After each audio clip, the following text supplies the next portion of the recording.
Blog Talk Radio.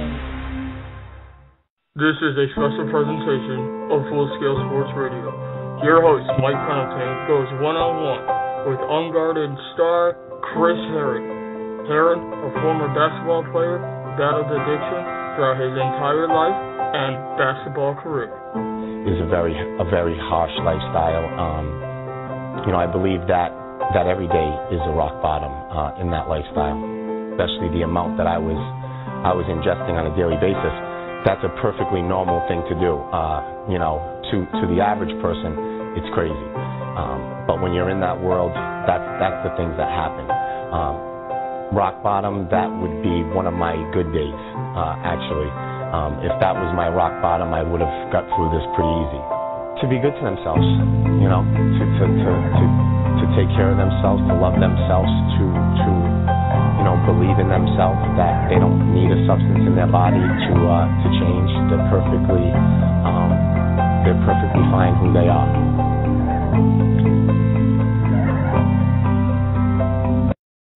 And I am live here with that man, Mr. Chris Herren. Mike Pendleton here.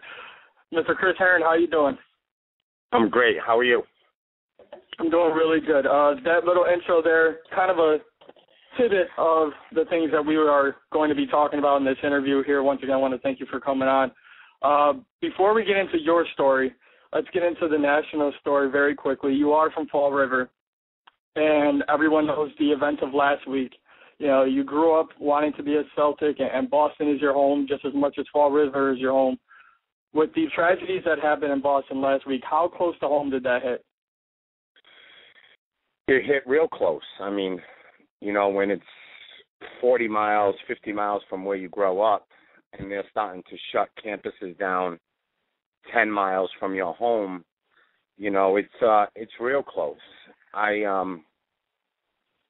It was extremely emotional. You think about the families, you think about the ones that were lost and the ones that were in the hospital still suffering.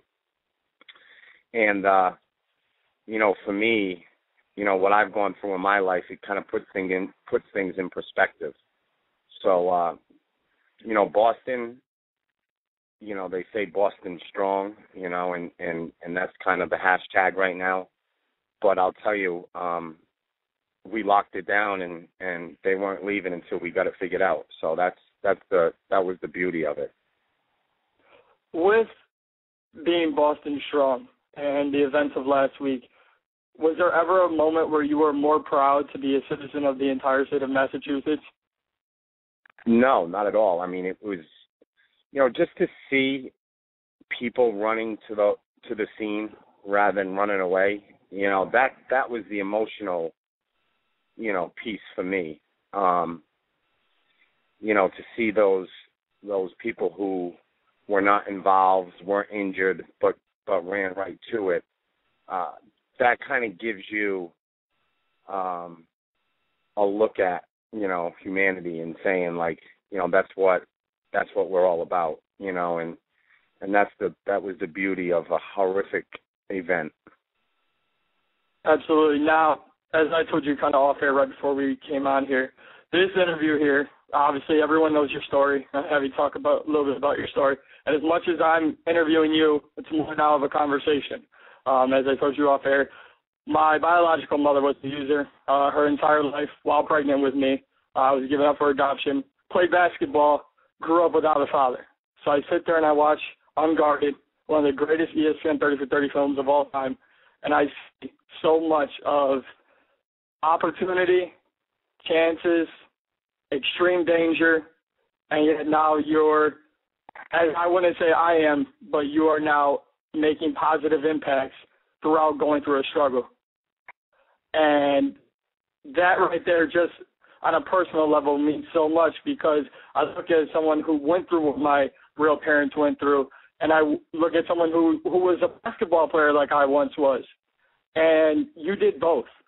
And now as we get into your story, I want to ask, did you feel that there was more pressure to be the face of Durfee High or the face of Fall River when you were growing up? Oh, of course. That pressure was immense. I mean, not many high school basketball players play in front of 3,000 people. You know, not many high school basketball players have Rick Pitino and coaches like that at their games evaluating them. So at 14, 15 years old, I was blessed with this ability to play a game, but I wasn't blessed with the ability to process it. So to me, from the outside looking in, everybody said, wow, you got the world in your hand. For me, you know, I had a ton of bricks on my back. It wasn't the world in my hand. So at 14, 15, 16, when you're dealing with social pressure and you're dealing with trying to find your way in life and navigate through high school, my course, my navigation was set on drinking and smoking, and that became my outlet. What led to the early partying? You talk about, you know, the bricks that were on your back. Would you say it was the fame, the pressure, or the fact that you were successful at Durfee, everyone loved you, and you didn't get caught? No. It wasn't that. I mean, you know, there's all kinds of variables. You know, addiction, alcoholism was in my family, so genetically I was predisposed to it. The social pressures, peer pressure played a part. The inability to process, you know, my success as a basketball player, and the expectations that were put on me and I put on myself were extreme. So there were many variables to it. You know, it was almost kind of like perfect storm, to be quite honest with you. Absolutely. And through that perfect storm, you were throwing tons of college offers, and you chose Boston College, where you did your first line of cocaine, you broke your wrist, and this is all being an 18-year-old freshman. Looking back, obviously you've made a positive impact with your life now, but would you have started off at another school if you knew that this was the road you would go down? Tough question, but, you know, would I have gone to a different school? If I was to do it over again, I probably would have went to a prep school. I probably would have gave myself another year before entering into college. That's probably the only thing I would do different. Boston College had nothing to do with it. You know, that dorm room had nothing to do with it. You know, that day was going to happen, whether it was at MIT, Harvard, BC, UCLA, Stanford. That moment was going to happen. And, you know, whether it was on the campus of Harvard, BC, or UMass Dartmouth, I was going to do that line of cocaine because I was not equipped to say no to it. And I had prepared myself to say yes. I mean, that's what it all comes down to. So, you know, everybody always told me growing up as a kid, you know, you got to get out of Fall River. I did that. Went to BC. They said, you're too close to Fall River, get out. I went 3,000 miles away to Fresno. After 3 years there, they told me I needed to get out of Fresno. Everywhere I went, they told me I needed to get out. You know, and finally, you know, I woke up playing basketball and I ran, and it was 3 o'clock in the morning, and I was waiting for my drug dealer, and I was 6,000 miles away from Fall River, and I'm still the same person, you know. So it was me, and not the place. I understand. I guess. And you talk about being all the way across country at Fresno State. When Coach Tark gave you that second chance, and you talked in Unguarded, you were ready to walk away. And was that a feeling because you were alone, because you were scared? Before you even had the high of being a Fresno star, you were ready to walk away. Why do you think that was? I just didn't know if I was equipped. I didn't know if I could handle it. You know, I was tired already. You know, there was a lot. You know, playing basketball at Durfee, not many college players play in front of 3,000 people a night. You know, so every day, front page of the news was stories about Durfee basketball.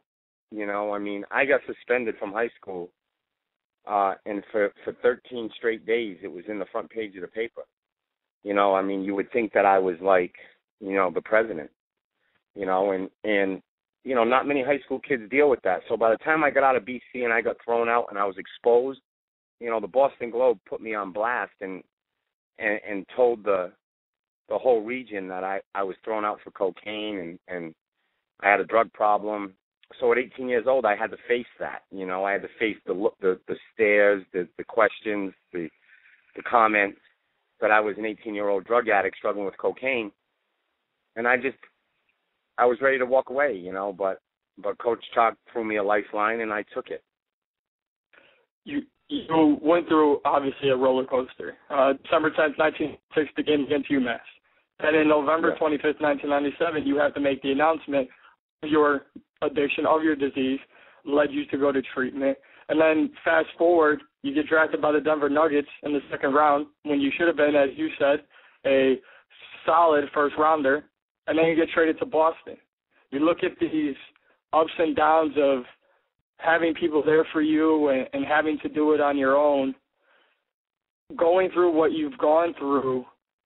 How was basketball kind of a smokescreen to what was actually going on? It's like I worked extra hard at basketball to hide my illness. It was that's basically how I fought. That was the sickness of it. In college I put so many hours in the gym so I can spend so many hours partying. I put up numbers so they couldn't question me. Because how could a kid who had no sleep, score 30? How could a kid that's on the cocaine all night, play on national TV? So there were many ups and downs, definitely a roller coaster, but, I tried my hardest to hide this illness for so many years through the game. And just talk a little bit about kind of the downfall outside of basketball. During your addiction, you talk about how basketball, you worked so hard at it. But where was your mind more focused, with your family and wife, Heather, or actually on basketball? Well, my wife and I and my family, I struggled with my addiction through most of that time, I tell people all the time I was a professional basketball 2 hours a day, and I was a professional junkie 22 hours a day, because it was always the hustle of trying to get the next fix. It was always the hustle of trying to hide money and spread it out so nobody would notice. I always wanted to be a husband and a dad. I just had this monster pulling me away from it. I wasn't, in the introduction it talked about bottoms, and I said every day is a bottom. Every day I wanted to be home with my kids. But in order to be home with my kids, I needed that substance in my body. So, my mind was always with my family. My heart was always with my family. Basketball came third. My addiction always took first. And thank God that's different today. Just a few more questions before we wrap this up. I know you have to go. When you died for 30 seconds in your vehicle doing heroin, you mentioned suicide when you were rushed to the hospital. Obviously, there was a lady who said she knew your mother, but what truly stopped you? What stopped you from committing that act? I think she played a huge part in it, but I also believe deep down inside that, there was always the question, should I leave? Should I walk away from this family? Should I let my wife start a new life and get a new husband and let some guy who's stable raise my kids? That was always in the back of my mind. But back there as well was that, you're going to get this and you're going to overcome this. And someday you're going to be the person you want to be and you're going to be the father you want to be. So I never totally gave up on myself. But that nurse that day, she intervened at a critical moment, and who knows what would have happened that day, but all I know is that she was there for a reason, and I believe God placed her there. And that's all that matters. Yeah, you also talked about in Unguarded, you had several speakers come to you in high school, college, during your rehab. Did they pave the way for what you do now? They did, because I want to get across to the kids that I was them. I put my heart and soul into it with these kids. I believe in it. You know, I put on Twitter today that, you know, last night I was at Harvard. Today I'm at Rainham Middle School. You know, you're never too smart, never too young, never too late. And I believe in that. I believe that it can make a difference because I've read the emails and I've got the phone calls. And, you know, sometimes we get caught up in the numbers. Sometimes we get caught up in the stats. But the reality is, you know, one kid, one person is enough.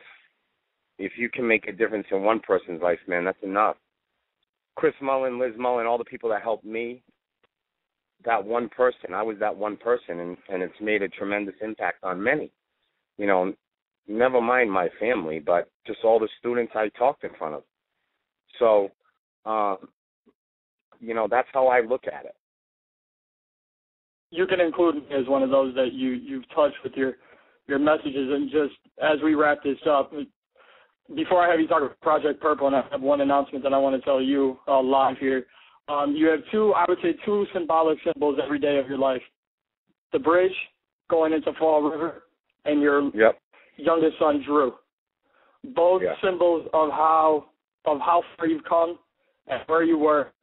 When you hit the symbols today, what really goes through your mind of how far you've come? You know, honestly, I have to pinch myself sometimes. You know, I gotta literally look at myself and say, I can't believe this is where your life, this is the turnaround that you've made in this process. You know, I mean, to think that 5 years ago, my wife and I couldn't pay bills. You know, 5 years ago, I would take buses and there was no money in the bank. Checks were bouncing. 5 years ago, my kids wouldn't even get in the car with their dad because they were afraid that they were going to have to sit in a parking lot somewhere and wait for some guy that they didn't know drop off drugs. You know, my kids today will jump on a plane without even knowing the destination. You know, that's how far I've come. And that's the beauty of this.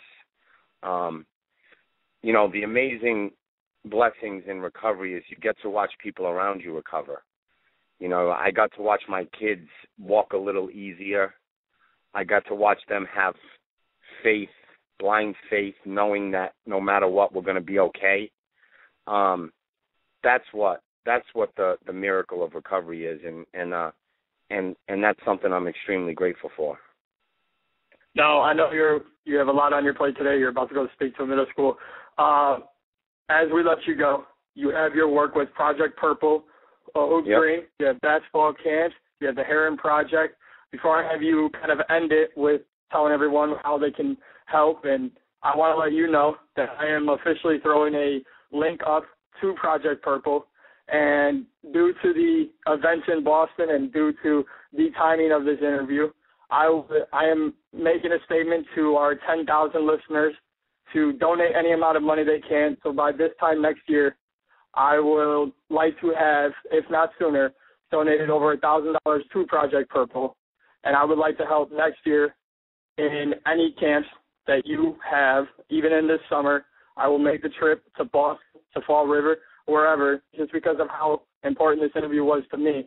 So I am marking myself down as FullSkillSports.com for at least $1,000 to Project Purple. Well, I appreciate that, man. I appreciate that. That means more than you'll ever know. I mean, you know, Project Purple is a substance abuse campaign that I started to raise awareness, educate our youth in this country to create a culture within our schools, a sober culture, to build self-esteem, raise self-worth, you know, to inspire kids to just be themselves, man. And, you know, what I see on a daily basis is kids succumbing to peer pressure. And peer pressure should be the exact opposite. We should be pressuring our peers not to do drugs, not to take chances. And I said, as an athlete who wore pink for breast cancer, I'm going to come up with Purple for these kids. And Purple came from a school in Rhode Island where a girl stood up and said, "Thank you for coming. I'm a sober student of this school, and she had on a purple shirt, and everybody laughed at her. Everybody laughed at her. She sat down, and I said to myself from that day forward, I'm going to fight. I'm going to fight for those kids who are the minority within our schools. And this year we had over 100,000 kids wear purple to school. And this year we have Virginia Tech wearing purple for their uniforms. We have the Kansas City Royals wearing purple hats. Someday I foresee Project Purple being just like Susan Komen. Too many people suffer from this illness, and too many people die. And unfortunately, there's an amazing ripple effect that happens. It's not just the person sick, man. It's the family sick, and we got to make that right. So I thank you for having me on. I thank you for supporting this.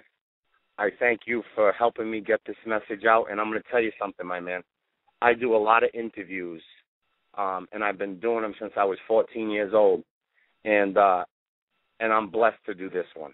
I'm blessed to do it, and you were amazing, and I can't thank you enough for doing this interview. Well, I really appreciate it. I mean, I can just bounce your words right back to you. I've already had one person, Butts and Buzz, who you did an interview with not too long ago. They just put up the first $100. So now we're only $900 away. I would like to keep in touch with you, obviously, and we can talk about that off air at a later time, but I'd like to keep in touch with you, and that way I can personally hand you this check for $1,000 to Project Purple, and you'll see me and the staff rocking Project Purple gear. So I just want to thank you once again for coming on, and really appreciate the kind words that you had for me today. No doubt, man. I appreciate the words that you gave me, man. That's why I do this. So thank you from the bottom of my heart. God bless, man. I look forward to shaking your hand. Thank you very much, Mr. Herren.